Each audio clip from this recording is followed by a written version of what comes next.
71 वर्षापासून ही पदयात्रा सुरू आहे आणि या पदयात्रेमध्ये राष्ट्रसंतांनी महाराष्ट्राच नव्हे गुजरात, आंध्रा, तेलंगणा अशा राज्यांमध्ये सुद्धा जाऊन शिवधर्माची पताका उजवलेली आहे.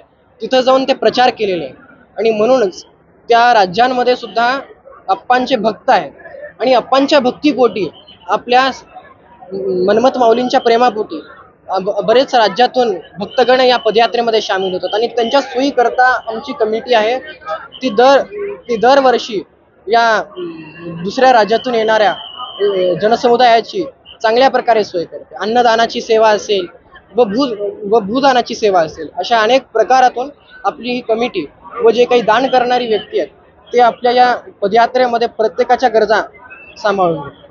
खरं तर दुर्दैवाची बाब आहे, 3 राज्यातून लाखो भाविक या ठिकाणी येतात हे माहिती असून सुद्धा बीड जिल्हा प्रशासन मात्र कपिलधारच्या विकासाच्या बाबतीमध्ये अत्यंत उदासीन आहे.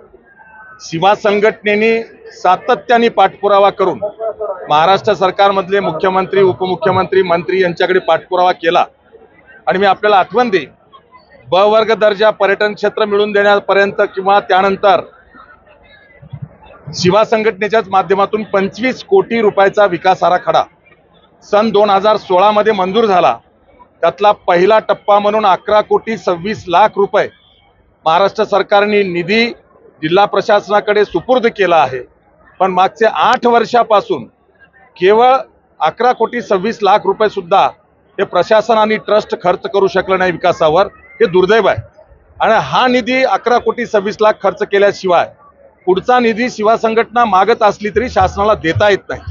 एवढंच नाही तर aerial ropeway, cottage, tourism, road, bridge किंवा बेलवन यासारखे मोठे मोठे प्रोजेक्ट घेऊन शिवा संघटनेने 100 कोटी रुपयाचा विकास आराखडा कपिलधारचा मंजूर केला आहे. परंतु पहिल्याच 25 कोटीतले 11 कोटी खर्च होत नाहीत. त्यामुळं शासनाला दुसरा निधी देता येत नाही. ही दुर्दैवाची बाब, उदासीनता बीड जिल्हा प्रशासनाने या कपिलधार देवस्थानचे ट्रस्टींची आहे. त्यामुळं खरं तर यावर्षी पावसाळ्यामध्ये खचलेला कपिलधारवाडीचा रस्ता ट्रस्टींनी प्रशासनाच्या लक्षात आणून दिले नाही आणि प्रशासनाने सुद्धा त्याची दखल घेतली नाही.